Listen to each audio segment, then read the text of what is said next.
She screamed so loud, half the neighborhood came running. Bright neon blue paint sprayed across her white designer blouse, soaked into her overpriced handbag, and streaked through her perfectly styled hair like some twisted abstract painting. That was her reward for putting a lock on my EV charger without permission.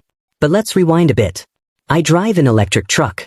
On my own property, specifically my driveway, I had a private charging port installed.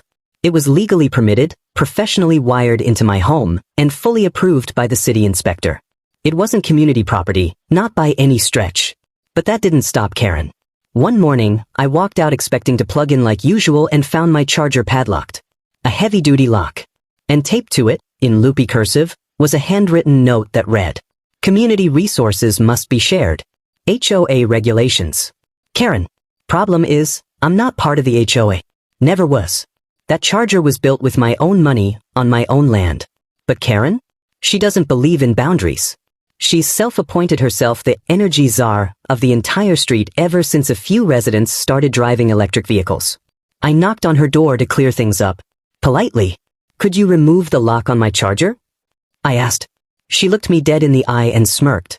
"Well, maybe next time you'll show up to the energy committee meetings," she said. "I'm not even in the HOA," I replied. "Doesn't matter," she shrugged. "We run things around here." So that's how it's going to be. Instead of fighting her with lawyers or arguing with the HOA board, I got a little creative. I rewired the charging station. Not to break it, but to add a little surprise. I installed a motion sensor, connected a pressure valve to an old air compressor, and filled a tank with neon blue, washable, non-toxic paint. Basically, I turned my EV charger into a paint trap, but only for unauthorized access. 2 days later, I was on my porch, coffee in hand, when Karen strutted down the sidewalk like she was the mayor of Tesla Town. In one hand, bolt cutters.